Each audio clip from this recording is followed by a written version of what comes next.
example, a lot of masters teach that Dorji Chang can be your only practice till enlightenment. So each of these are really important. And let's just do the 4 limitless contemplation. May all beings have happiness and create the causes of happiness.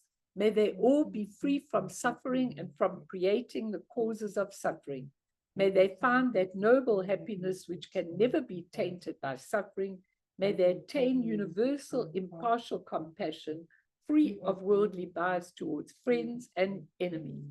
Sem jen tam je dewa tang de we ju tang den ba ju chik, dungal tang dungal chu chu tang trawa ju chik, dungal me pe dewa tampa tang min rawa ju chik, nearing chak tang ni tang trawe tang non jempo la ne pa ju chik. So, I'm sorry, we are a bit of a mess today, but it doesn't matter. We just come back to our beautiful place and we do the teachings. And so today we're going to do realizing the truth of what deep practice reveals to us. And this is the second part that we are doing. What I want to say to everybody is that this teaching, and in fact, all the teaching that I'm going to do is, I really don't mind if you interrupt me while I'm teaching, because what I really, really want is, I want you to understand from Nyoshul Khenpo that we were talking about last time. I want you to understand what you are really compiled of. I want you to ask it. These teachings that Nyoshul Khenpo gives are all about the Dharmakaya, the Sambhogakaya, and the Nirmanakaya in great depth. And when you realize, hey, this is me, you have a completely different attitude to everything. I want the teachings, this is my feeling inside my heart. I want the teachings to be practical. I want them to touch your heart. I don't want the teaching to be some theoretical teaching that I'm quoting from a great master. Because if they're not in my heart, I'm just your spiritual friend, but I really contemplate these teachings and want to give them. So I wanted to start off today with 2 of the pointing out instructions that great lamas got. Nyoshul Khenpo, how he got his pointing out instruction, and then Patrul Rinpoche, how he got his pointing out instruction. Now, a lot of you may think when you hear these stories, yeah, but I haven't been following a teacher. I haven't got someone to give me pointing out instruction. The most important thing is your devotion in your heart. You know, that is your most important thing, your devotion in your heart. Now, Lama Lena was explaining her devotion in her heart. She wanted to find her teacher who could introduce her to the nature of mind. She was about in her 20s or something. I'm not going to give you a whole story. I'll give it to you another time. It's such a fascinating story. But just eventually, when she finds her teacher in a cave, she goes and plonks herself. He finds another cave for her. She first plonked herself outside. Then she plonked herself in a cave and stayed there for 8 years. Okay, in the cave for 8 years. That's why she can teach. Just think about it. If you had a teacher, she wasn't budging from that teacher. The teacher was in a cave. She was going to be in a cave for 8 years. So when some of you say, why haven't I had pointing out instructions? The most important thing is your devotion in your heart, which we're going to talk about because that's what Nyoshul Khenpo actually wants. Once you have devotion to the teaching, you don't know when you're going to get your pointing out instructions. You may get them from a beggar on the street and you wouldn't even know. Okay, so it's very important. I've had them a few times and I often haven't recognized them at all. Okay, so don't feel bad. I mean, I attended Minja Dorje's pointing out instructions at Samiling right when I'd just come into the Dharma. If you think I got a thing out of it, I got zero out of it, okay? I didn't know what he was talking about most of the time. So don't feel bad. You got to develop yourself. But I want to tell you how Nyoshul Khenpo got his pointing out instruction. Nyoshul Khenpo, who later became one of the greatest Dzogchen masters of recent times, and we are studying him, followed his teacher Patrul Rinpoche for about 18 years. Okay, followed him around for 18 years. During all that time, they were almost inseparable. He never got this instruction for 18 years. Nyoshul Khenpo studied and practiced extremely diligently and accumulated a wealth of purification, merit, and practice.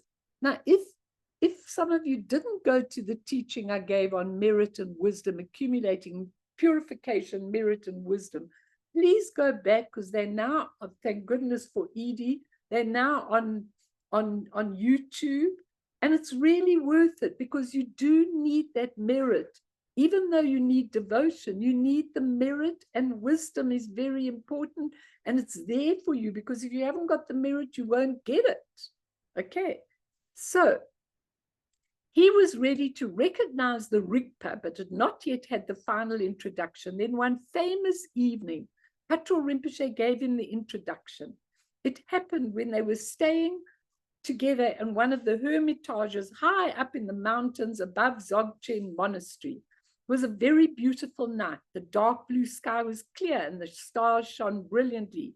The sound of their solitude was heightened by the distant barking of a dog from the monastery below. Patrul Rinpoche was lying stretched out on the ground, doing a special Dzogchen practice. I'm going to tell you what that practice is in a moment. He called Nyoshul Khenpo over to him, saying, "Did you say you did not know the essence of the mind?" Nyoshul Khenpo guessed from his tone that this was a special moment, and he nodded expectantly. There's nothing to it really, Patrul Rinpoche said casually, and added, "My son, come and lie down over here. Be like your old father." So they're lying on their backs with the sky in the night, okay? He said, Nyoshul Khenpo stretched out by his side. Then Patrul Rinpoche asked him, "Do you see the stars up in the sky?" He says, "Yes." He then says, "Do you hear the dogs barking in Dzogchen Monastery?" "Yes."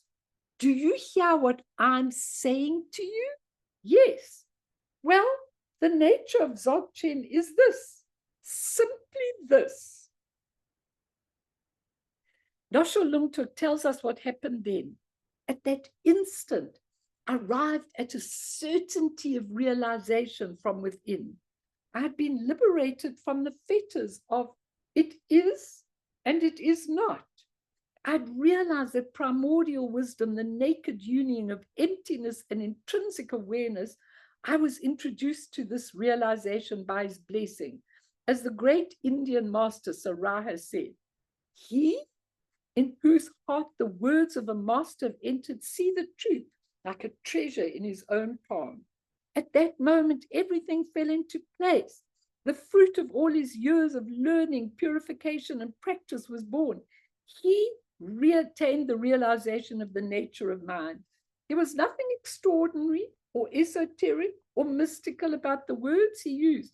In fact, they were extremely ordinary, but beyond the words was something else was being communicated. What he was revealing was the inherent nature of everything, which is the true meaning of Dzogchen. At that moment, he had already brought Nyoshul Khenpo directly into that state through the power and blessing of his realization. Now, I want you to understand this, because when I do the dissolution, or when I do, when I'm looking at the 5 wisdom masters and they're giving me everything that I want and everything, and then you dissolve. When I look into the sky, I keep saying to myself over and over again, remember, I'm no further than any of you. I just say to myself, this is it. I just see a leaf blowing in the wind on a tree. This is it. There's nothing extraordinary about it. It's just a dawning that you have when you suddenly get it. Now you'll have little dawnings. And if I want to give you another, I want to give you Patrul Rinpoche's introduction, but if you look at the dawning, what happens? I can remember many times being with Lama Yeshe Rinpoche. And you know how he would give me, I didn't know these were pointing out instructions, but you know how many, we'd be walking, and then I'd say something. We'd be walking and talking. Look, those were such lovely days. I was very privileged. You know, I had a lot of time with him. I went with him to Holy Isle. He really taught me a tremendous amount. But sometimes he'd do this to me. We'd be walking, and I'd say something about, you know, Lama Yeshe Rinpoche, I'm going to take everybody to Devat Chen. Okay. Then he'll stop and he'll look at me and he'll go, oh, I see. Is Devat Chen a place you're going to? And that's all he'd say. Okay. And then I'd have to ponder long about what did he mean? Is it a place? Of course it's not a place. But me and my little naive mind in the beginning, I thought, I'm taking a big red boat and I'm taking all the people I'm teaching to Devat Chen. But there was nowhere to go because it was right in your own mind. So he'd teach me like that.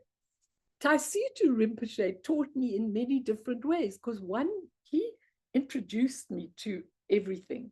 And then I'd go back for these interviews. And I was so blessed to have it. I mean, Lama Yeshe said I'd see him twice in 6 months. He used to love me to come and sit with him. I don't know why. He loved it. He loved to ask me things.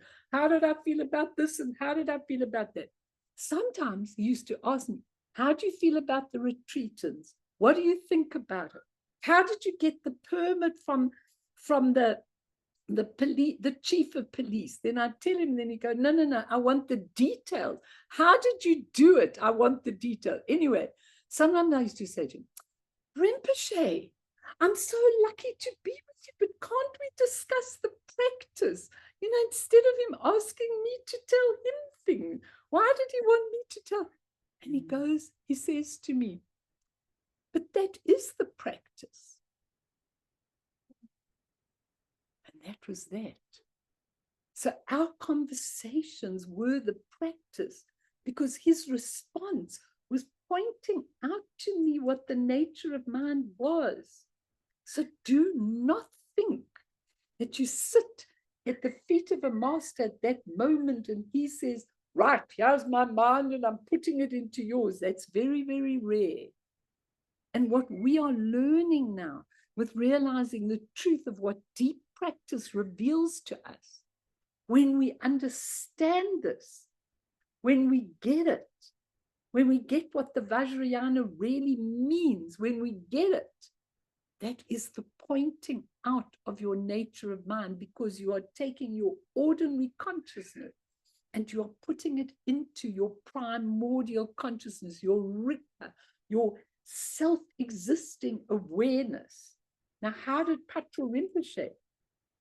Masters are very different and they can use all kinds of skillful means to provoke that shift of consciousness. Patrul Rinpoche himself was introduced to the nature of mind in a very different way by a highly eccentric master called Do Khyentse Rinpoche, Dilgo Khyentse Rinpoche. I mean, I use his stuff all the time. He was just wonderful.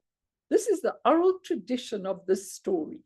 Patrul Rinpoche had been doing an advanced practice of yoga and visualization and had become stuck. Okay. None of the mandalas of the deities would appear clearly in his mind. Well, I've got news for you. None of the mandalas appear clearly in my mind. They're somewhere inside, but I can't see them, okay? One day he came upon Do Khyentse, who had made a fire out in the open and was sitting in front of the fire drinking tea.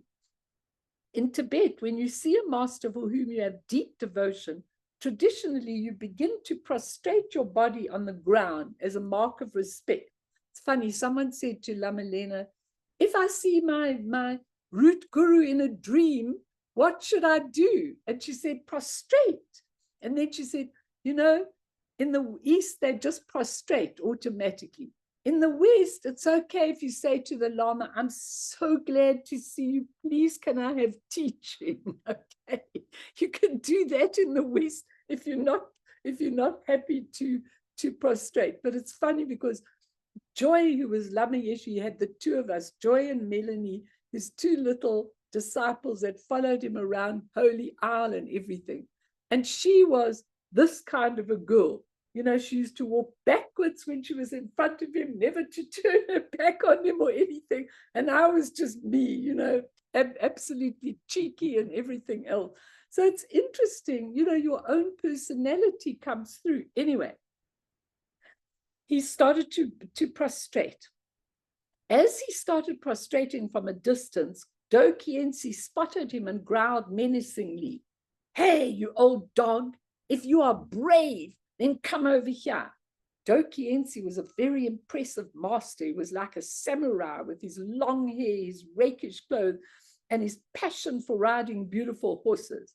As Patrul Rinpoche continued doing prostrations and began to approach closer, Dokiensi was cursing him all the time, started to hurl pebbles at him, and gradually rocks and stones. And when he finally came within reach, Dokiensi started punching him and knocked him out altogether. Okay. When Patrul Rinpoche came to, he was in an entirely different state of consciousness. The mandalas he'd been trying so hard to visualize spontaneously manifested in front of him. Each of Dokiensi's curses and insults had destroyed the last remnants of Patrul Rinpoche's conceptual mind, and each stone that hit him opened up the energy centers and subtle channels in his body. For 2 marvelous weeks, the visions of the mandala did not leave him. Bit of a different way to how he got from his master. I mean, very interesting. I would probably get pointing out instructions like that, you know, because they'd have to knock me out and hit me and, you know, all that kind of thing. And then I'd come to, and then you've got all the mandalas of the 100 deities in your mind. But it's fascinating, isn't it?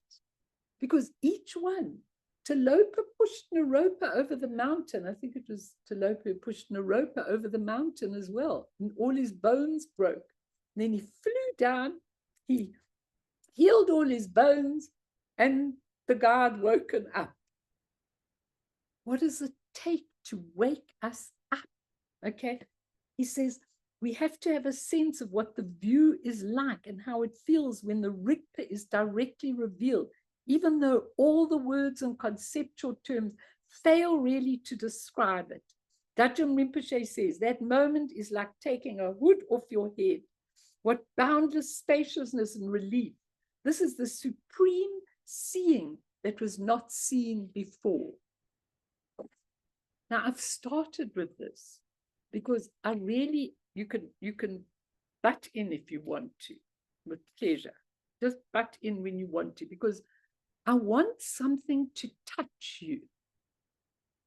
And I want you to know that if you have a moment of recognition, like suddenly, I don't know if it happens to all of you, but suddenly I'm reading a sentence in a sadhana, and suddenly that sentence comes to life. I never saw it before like that.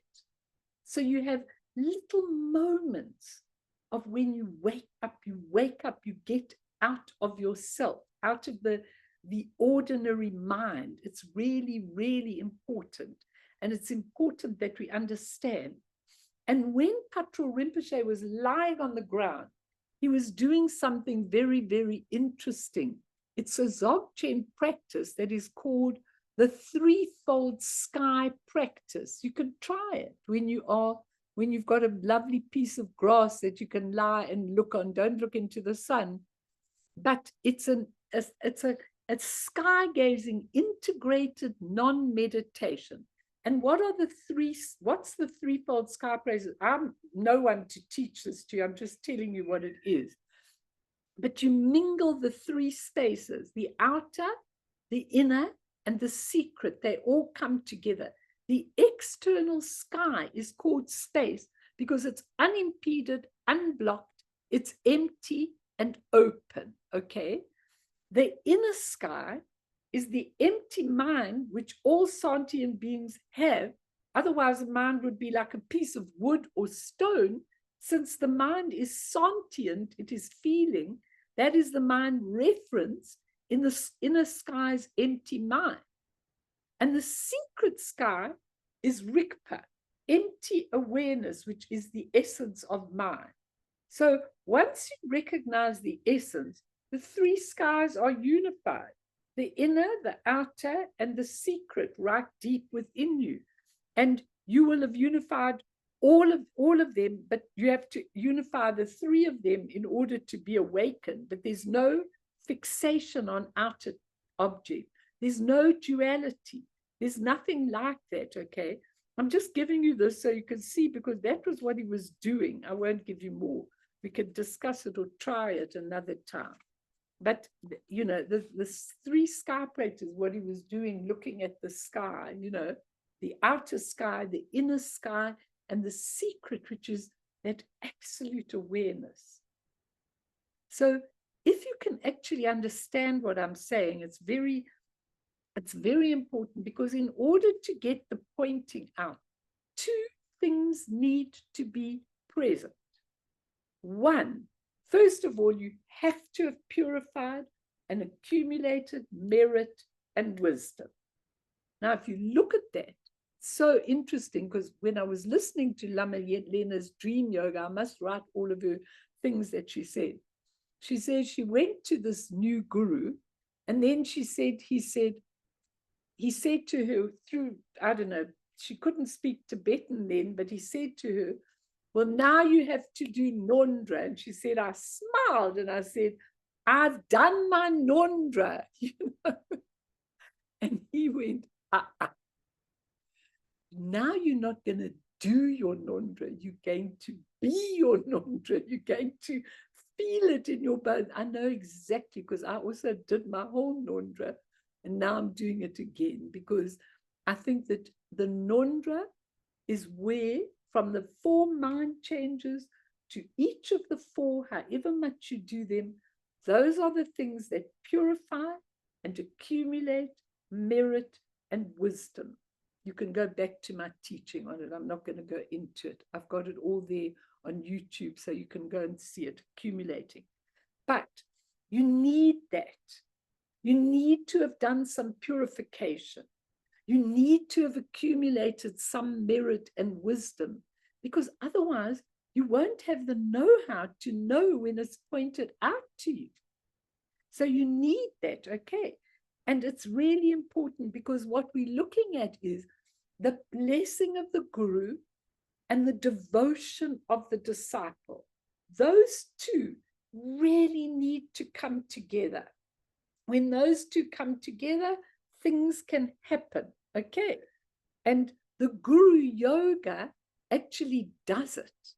So those of you who don't do the guru yoga, go. That's why it's nice for me to say now that I've really got all these teachings on YouTube.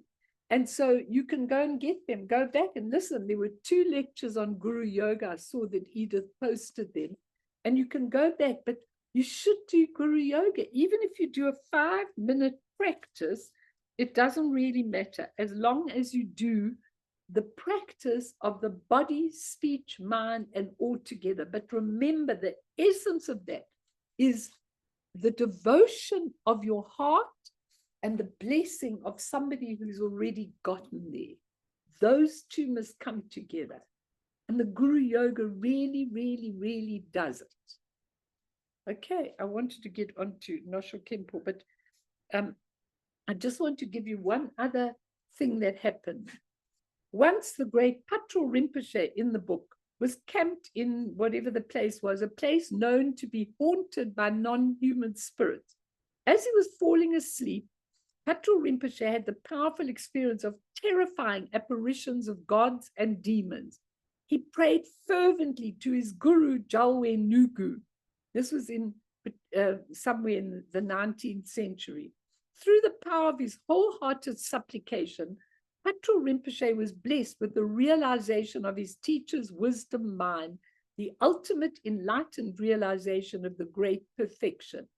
Afterwards, Patrul Rinpoche related his experience to the Mahasiddhi Doki Nsi Yeshi Dorje, who told him that it was a sign that he had subdued the 4 Mara demons with a single blow and he'd become enlightened. In the case of Patrul Rinpoche, this occurred instantaneously through praying to his teacher. Patrul Rinpoche confided to his disciple Nyoshul Khenpo, who was writing about it, that after this experience, he no longer had the proliferation of discursive thoughts arising. It was just clear.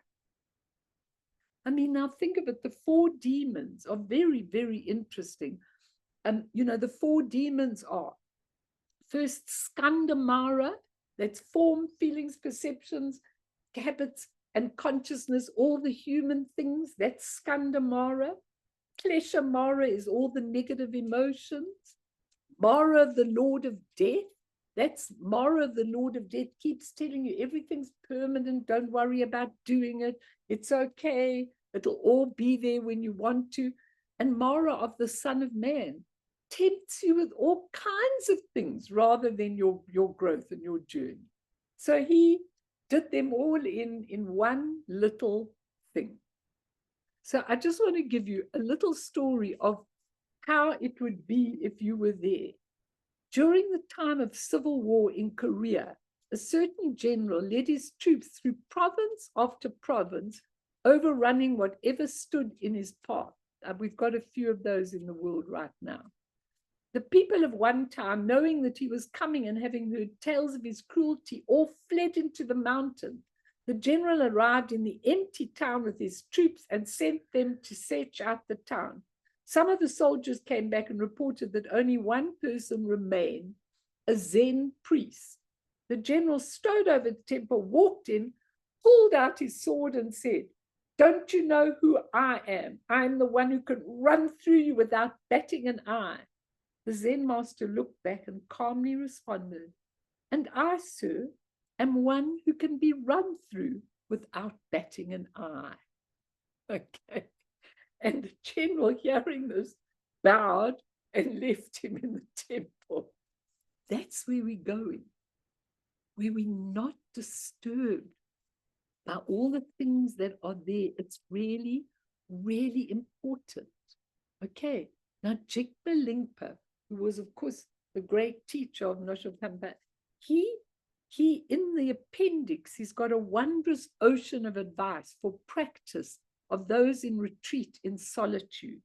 But what I want to say to all of you is that the instructions that he gives are really good for you in your daily practice and everything. Jigme Lingpa speaks his heart about his own 3-year, 5-month retreat and exactly how he arranged his days and practices. Incredible article for people to really get an idea of how such masters attained realization. I mean, we don't have a clue. We do a deep practice in the morning and we think we're going to get enlightened. They go on and on and on and on. Their devotion, dedication, and lack of distraction. Even if we could never manage to do this, it's an amazing ocean of advice to try and emulate at least his attitude. He tells of sessions he had during retreat, how his strong prayers would bring tears to his eyes. He said, while you're in retreat, whether you are sick, whether you are in pain, whether you are dying, practicing the developmental stage or completion stage, whether you are writing or reciting prayers, without changing, establishing, modifying, or spoiling this present awareness, you should never separate from it. So whatever you're doing, you should never separate from this absolute awareness. Now think about it. I know how often I am totally distracted. Okay. I'm into this, and then I'm into this, and then this one calls me, that one wants me, this grandchild living in another time dimension, this person. This morning at the crack of dawn, I'm coming to you now, the crack of dawn, I got this message from somebody, my son's been arrested, will you pray for him and everything? Of course I'll pray for him, but oh my God, all day long, you're going. Now, wherever you're going, you've got to have that awareness. Go, Tati, please. I just have a question, and it's something that happened today that was quite funny. In the middle of the night, I kind of woke up for a second with the word Samni, and I just thought that was funny. But basically, my question is, Samni and Rigpa, is that the same thing or is it different? Because you're talking about Rigpa, yeah. No, the actual word Sammy. Samni. Samni. How Yeah. spelled? I don't know how it's spelled, but I think we call it big mind. Oh, Semni, you're talking about. I didn't know what I thought you're thinking. Semni. Semni. No, that's very, very good, because Sem is the human part of the mind. Okay, Sem is our mind in samsara. Semni is the nature of mind.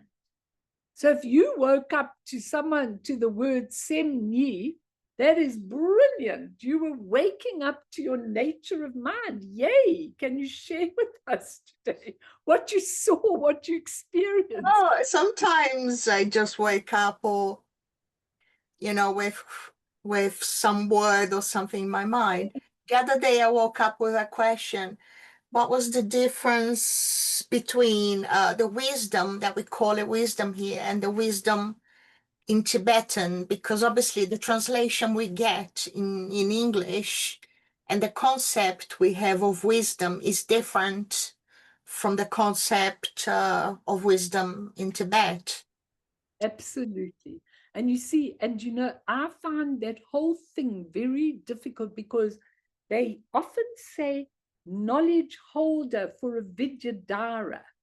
Now, I prefer the translation wisdom holder, because for me as a Westerner, knowledge is all the stuff you get through learning and all of that kind of thing. Wisdom is something you wake up to. So it's very interesting what you got, because you're waking up to Semni is your nature of mind. It's your non-distraction. It's your self-existing awareness. Is that That's the what same as Rigpa or is it different? same as Rigpa. Oh, Exactly. that was the Rigpa's in all of them. Rigpa's in the essence, Rigpa's in the expression, Rigpa's in everything. So that's what you're waking up to. It's great. Wake up to your Semni. Very, very good. Anyway, so Jigme says, never separate. You should train in perceiving all phenomenological existence as infinitely pure. Now, how do you do it? He says, when you meditate on prana, that's your energy, and the completion state, you should never lose your concentration, just like someone threading a needle.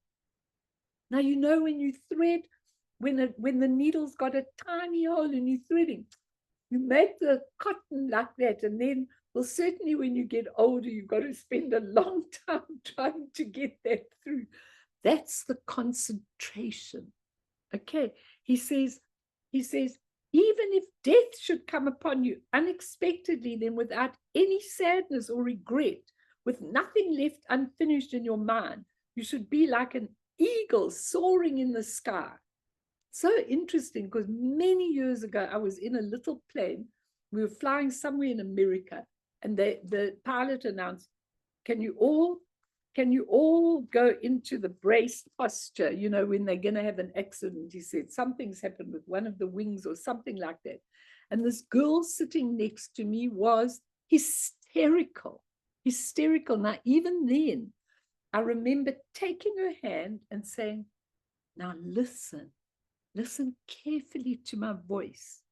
Your hysteria is not going to help you. if we're going to die, and I didn't have these teachings then, you need to be in a state of mind that knows what's happening. Anyway, we didn't die, thank goodness, but I saw how hysterical she was. And he says, when you are dying, you need to have one thing in your suitcase, Rikpa, self-existing awareness, Semni. You need to have that. That's all you need, nothing else. And you need to not lose it for a second. Even as that plane crashes and you're burning up and whatever, you need to just keep focusing on that. Get out of your body. Okay, so it's really, really important. And James Lowe says in his book, Being Guru Rinpoche, Tantra, which is Vajrayana at its root, is about ecstasy. He says, what is ecstasy? It comes from the word ekstatus, a stepping out of yourself, a stepping out of yourself. Then you have a chance to recognize yourself. If you're looking in the mirror and you're thinking, oh, Melanie, you're getting so old and look at all your wrinkles and blah, blah, blah, you don't have a chance. But when you do tantric practice and you become Guru Rinpoche, Chenrezi, Tara, you have a chance of stepping out of yourself to recognize yourself, not a self. Of course, he says, because the self you think you are is constructed from assumptions, from karma, from habitual tendencies.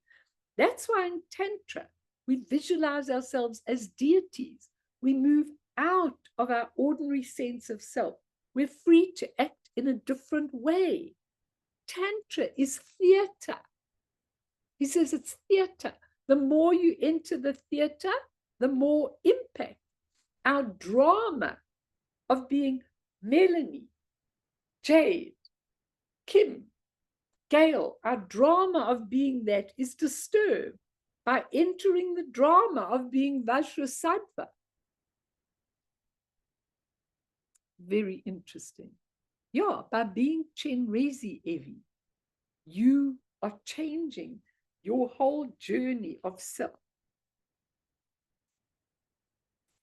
So it's really important, because I want us now to go on to Nyoshul Khenpo's teaching. I don't know why it took so long. We were already late and I wanted to do much more teaching about it. But I want you to understand today, and you can question me next week. Okay.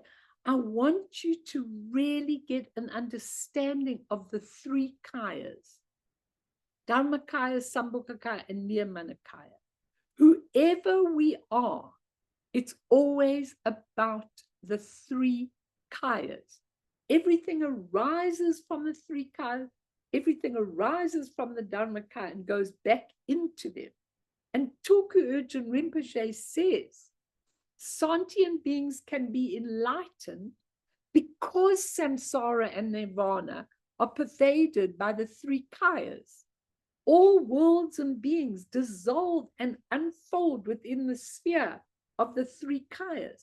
And this means everything is originally and still utterly pure.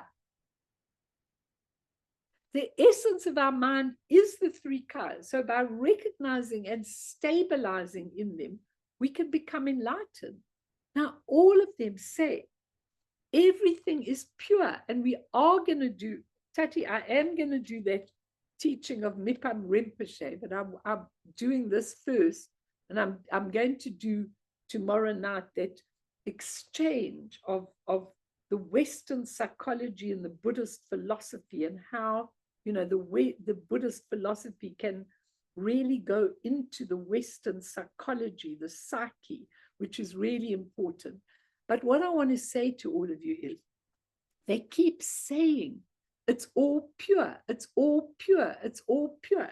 Then I look on the television, not a single thing looks pure to me. Okay, looks like starvation, looks like wars, looks like power dictators, and doesn't look pure to me.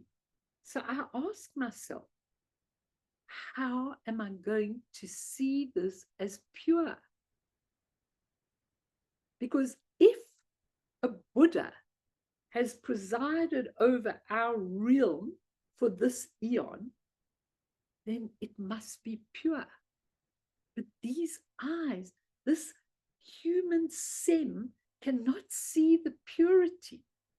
But I really want to see the purity. And very often what I've started doing with myself is when I'm watching something horrible, I'm actually saying, but what is this really? How would I see this if I was enlightened and I had pure sight?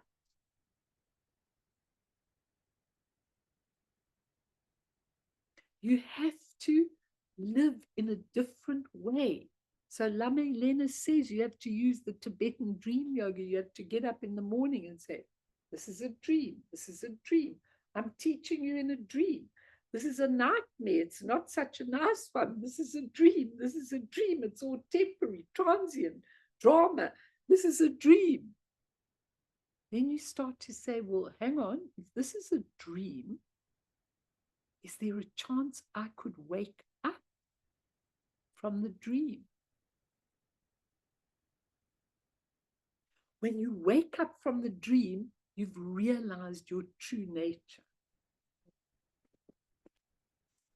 But if you can't wake up from the dream and you believe that everything is just as you see it, then you're in a mess, okay?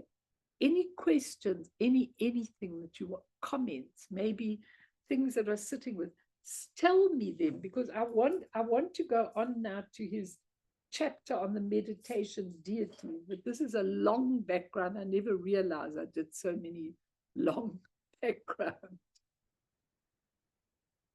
Anyone want to challenge anything, ask anything, feel anything, anything you want?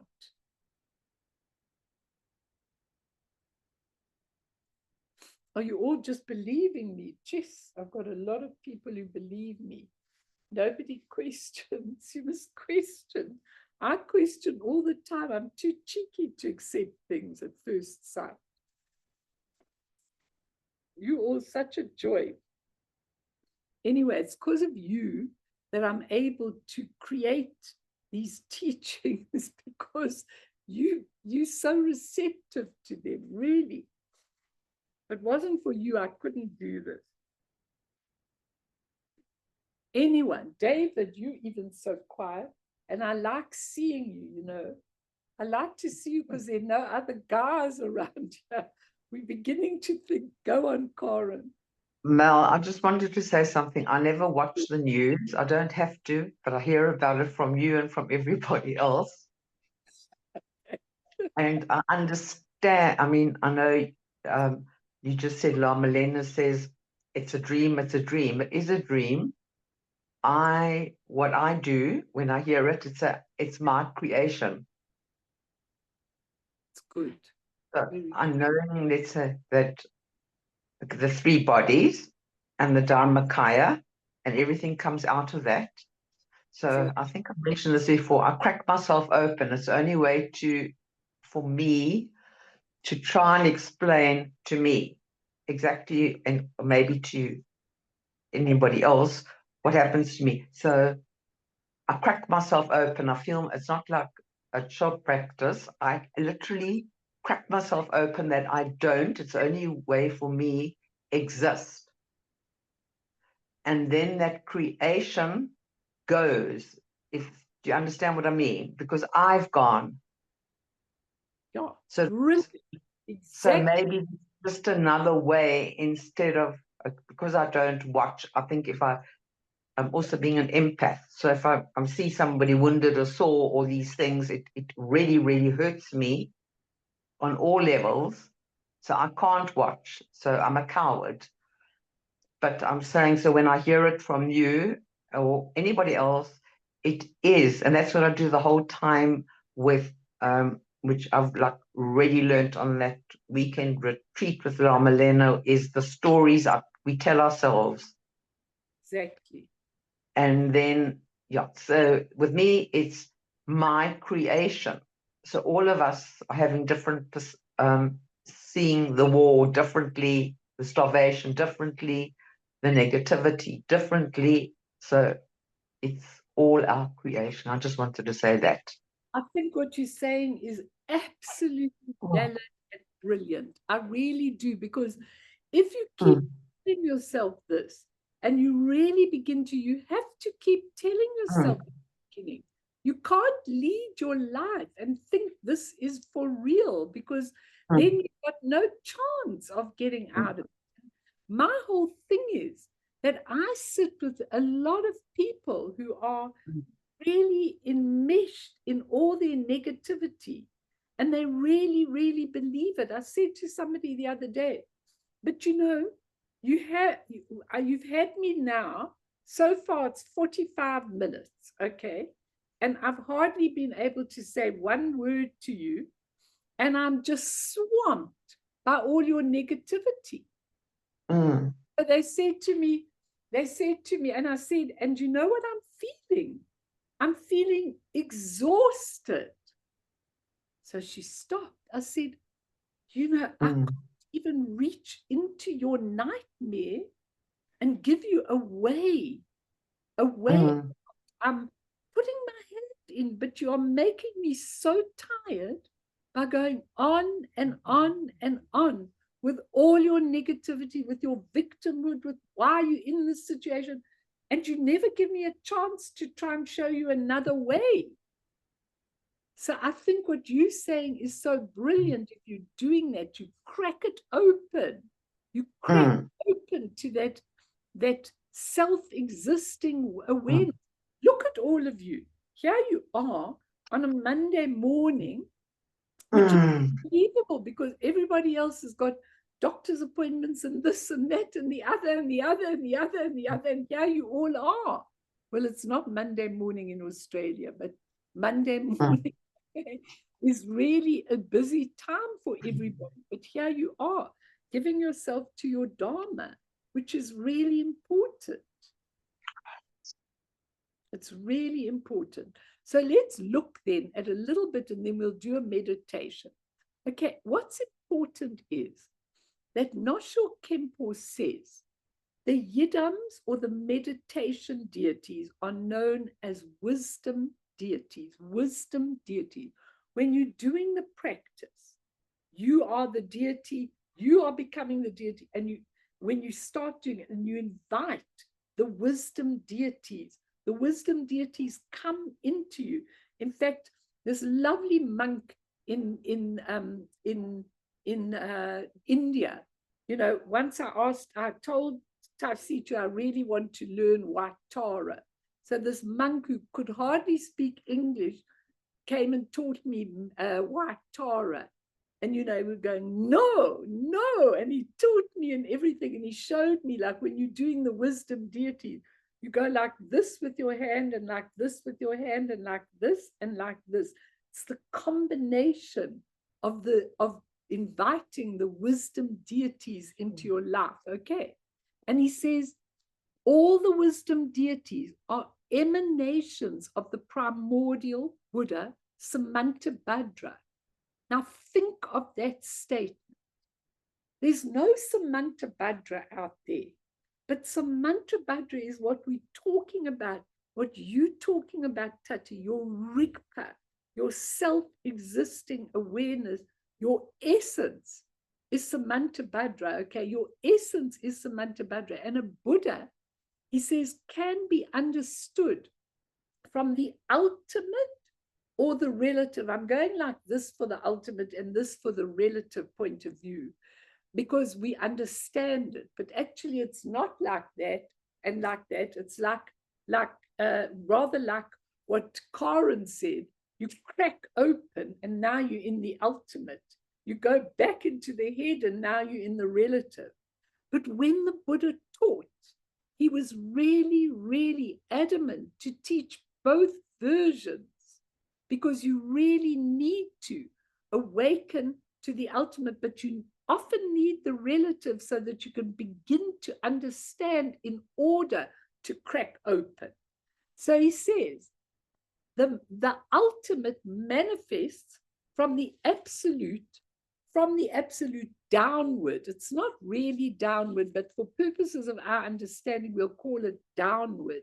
He says, into relative realms of experience out of compassion for beings. So in other words, the ultimate, if you're looking at it upwards, it's not really upwards, it's really side by side.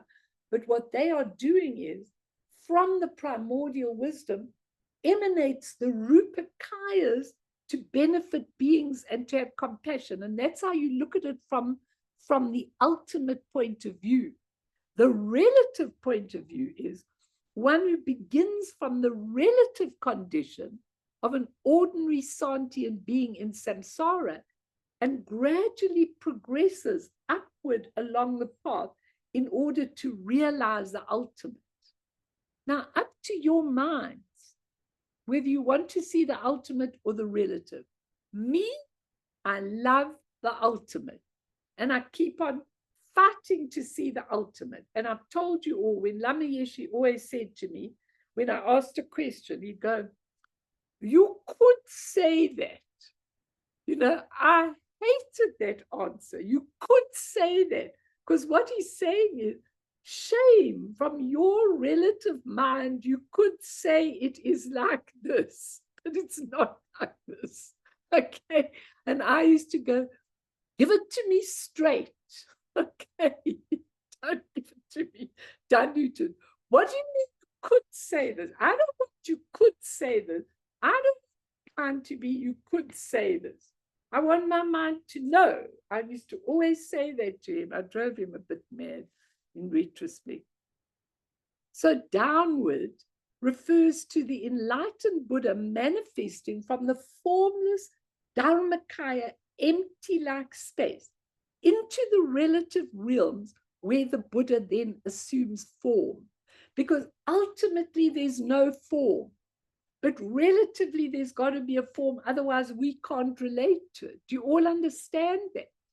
It's really important that you do. Ask me if you don't. Upward refers to progress on the Dharma path and realizing enlightenment as the Dharmakaya Buddha. So you're going to go up the path through all the steps until you come to the ultimate level.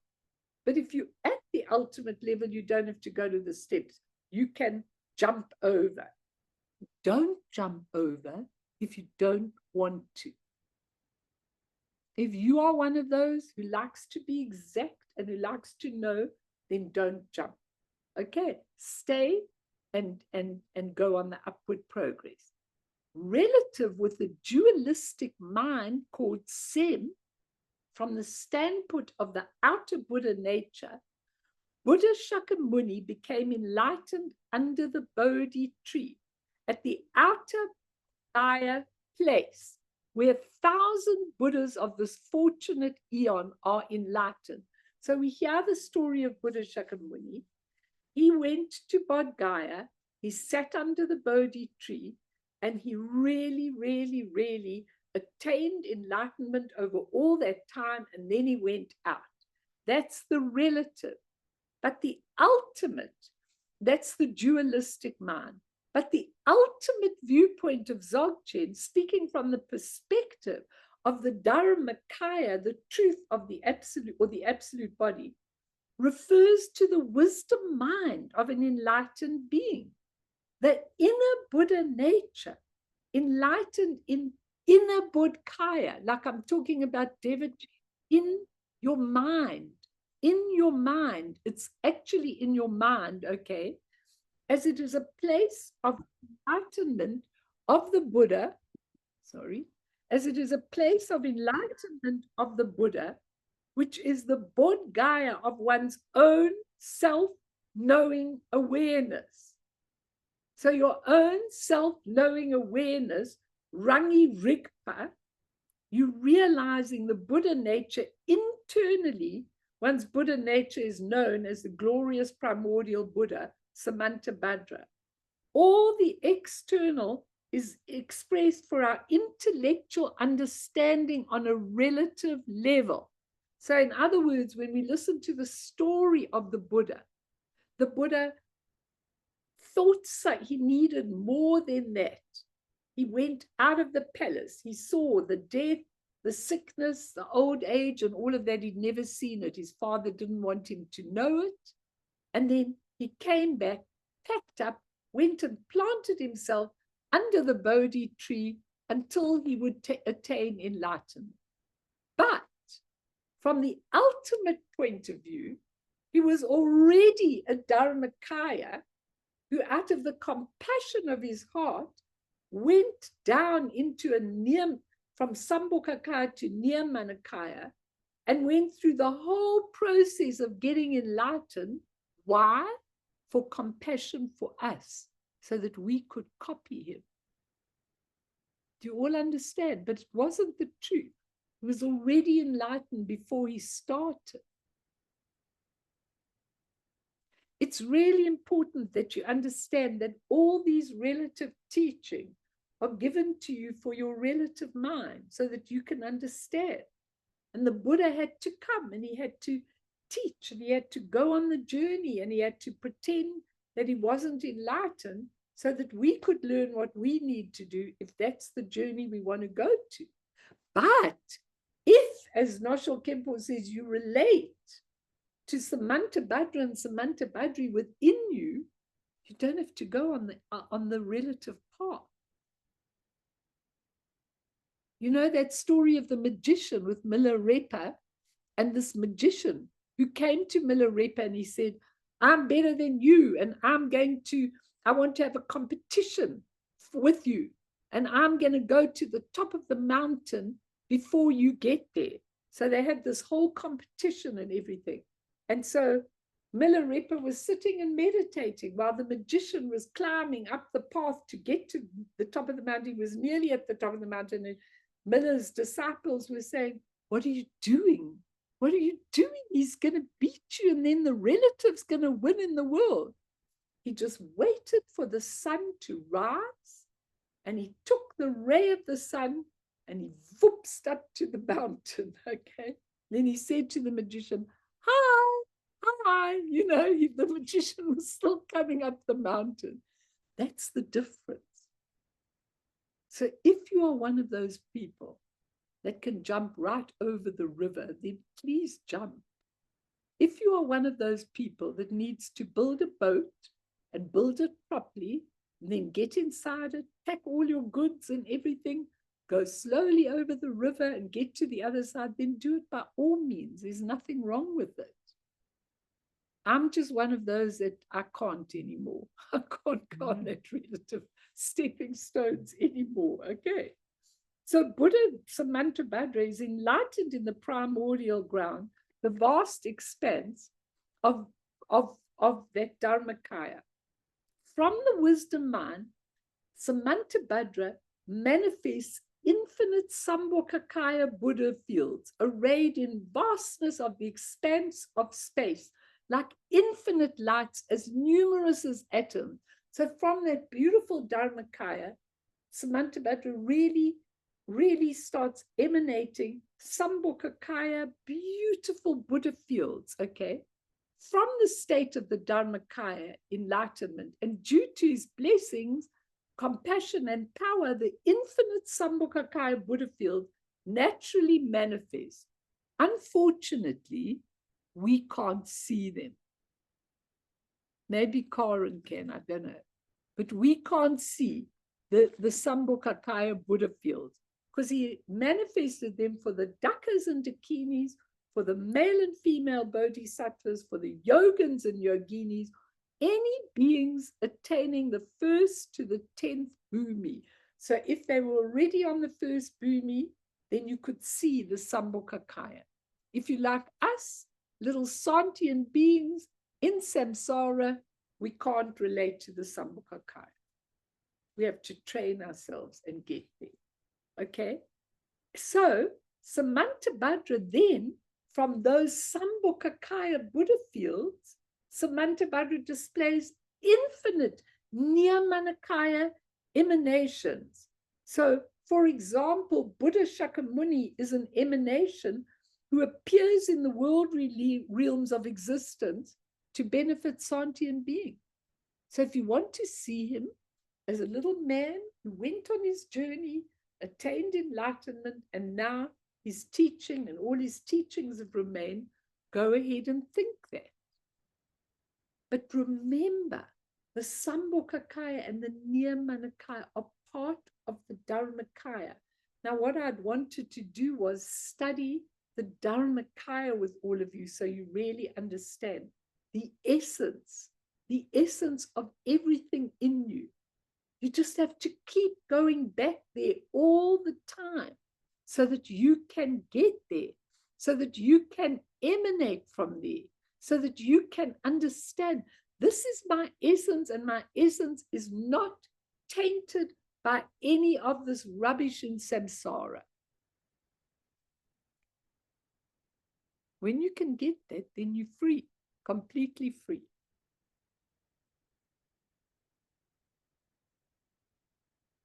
So just to give you a little bit of that, and we'll go on in the next session, to understand the Dharmakaya Buddha for ourselves, consider the example of space. Now look around your room and see that you've got space in your room. It's full of space. Where I am, it's full of space. Outside, it's full of space. You can't see it, but you know that it's full of space. The natural state of mind and dharmata, the ultimate reality or the true nature of phenomena, there's nothing outside of space. It's all space. Space, space, space, space. It's impossible to go beyond the limits of the sky to beyond space. That's why they keep giving the analogy of space. The Dharmakaya is space. It's like space. There's no ending, there's no beginning. It's always there. It was there before I came. The thing of space. Okay. Whatever we do, we are always within space. We can neither increase it nor decrease it. It never changes. Space is always as it is. Space will remain with us. Even when we sleep, space is with us, always present. The true nature of mind is, of dharmata, is like space. Okay, but what's the difference between the true nature of mind and space? Listen carefully. We are always inseparable from the nature of dharmata, which literally means the true condition of all phenomena. The empty, luminous dharmata, says Nyoshul Khenpo, Choni Tongsal, has always been with us in samsara from time without beginning up to the present. Now, last thing that we'll do in learning.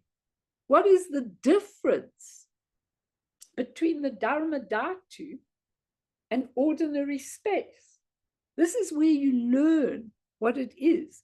The key difference is that the nature of mind is not blank emptiness. It's not blank emptiness like ordinary space. It always has the quality of clarity, salwa, which gives the mind, the clarity gives the mind the ability to know and to experience, called awareness. So your space-like mind has always got awareness, clarity, all of those natures. That's the difference, because space hasn't. I'm here in my room. I can't feel space. It's everywhere. It's around me. It's in me. It's everywhere. I can't feel it.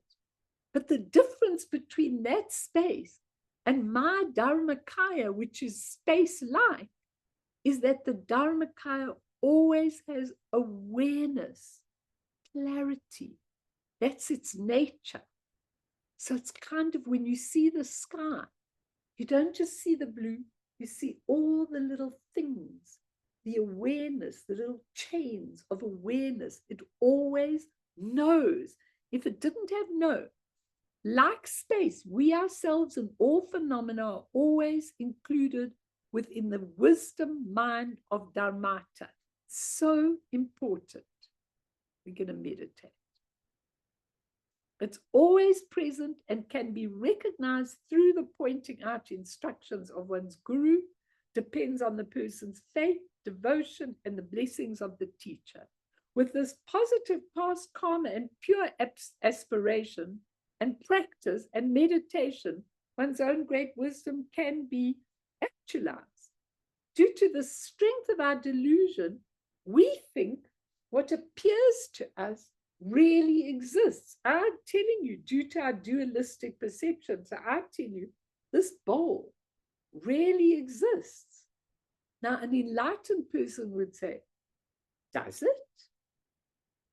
But if we break it up and we go back to the person who made it and the brass that was made and the wheel that actually made it, it's made up of a whole lot of different causes.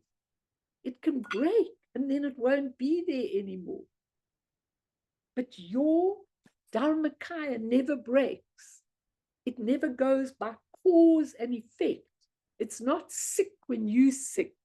It's not unhappy when you're unhappy. It is absolutely independent and it is absolutely aware, knowing. So think about this. What would you want to do? You actually want to get there. Because when you're there, you'll know everything. And when you wake up to it, you will not be in this situation where you are haunted and tainted by everything. You will just be in a state of knowing, no expectations, no negative emotions. You'll just be in that state. Let's do this meditation. Very important.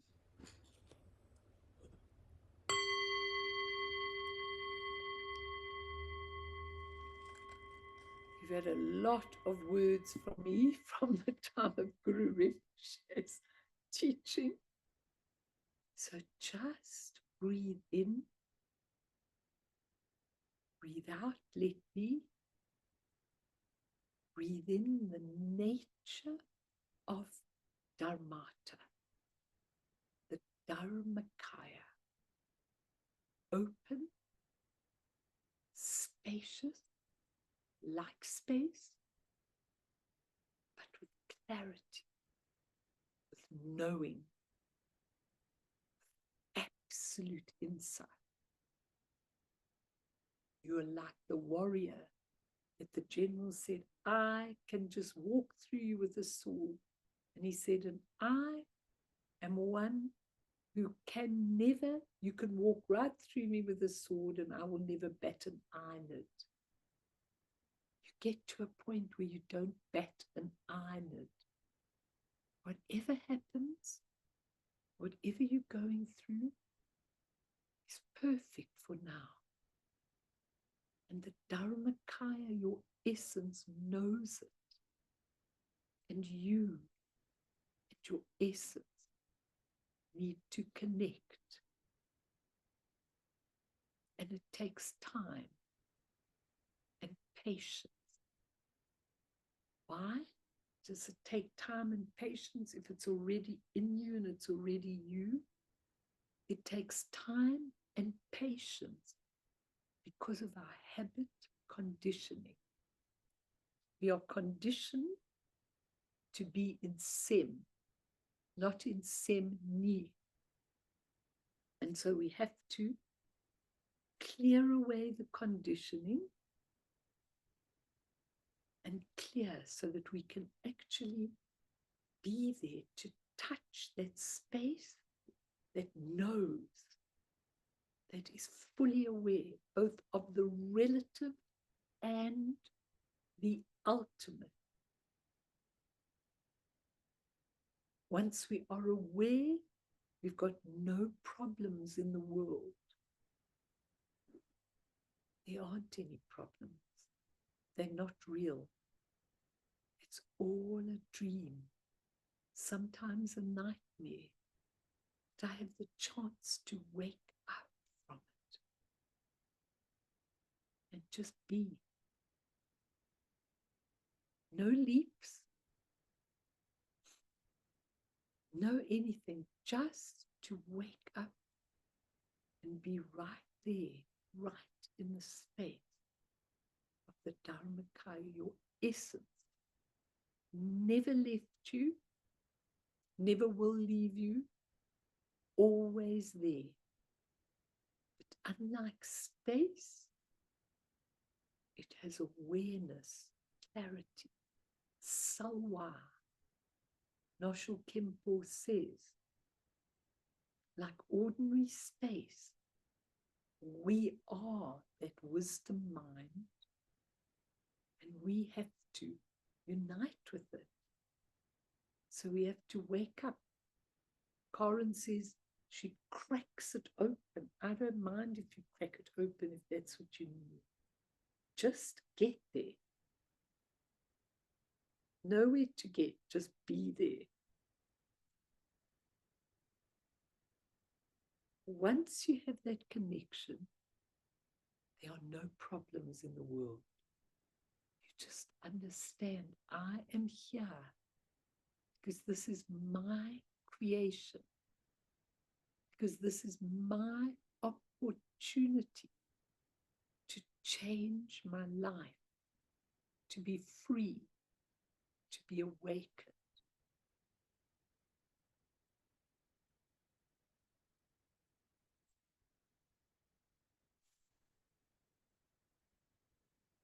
That's all you have to do, nothing else.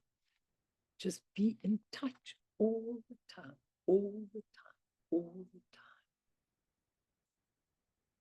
Every time you take a break from work, from anything that you're doing, you just take any distraction, bring it back into the mind, and carry on with awareness. So important. Over and over again, right through the day.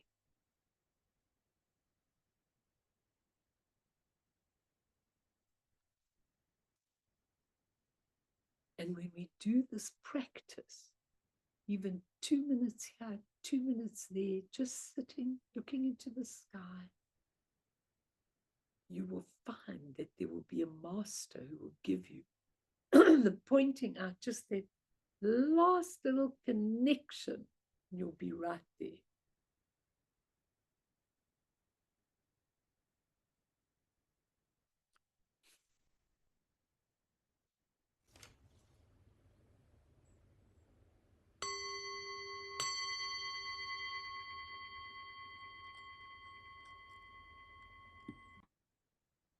So let's dedicate, I'm sorry we haven't got the prayers, but we'll just dedicate anyway to all sentient beings. Through the merit of this teaching, I really pray that a lot of the sentient beings who are really, really struggling in their lives, struggling in wars, struggling with death, struggling with pain, struggling with everything, may they all be able to benefit from your wisdom minds by being able to be there for all sentient beings, even the ones that you really, really, really don't like to be with, or feel compassion, even though they annoy you terribly. You really are going to dedicate everything from your Dharmakaya mind to all these beings.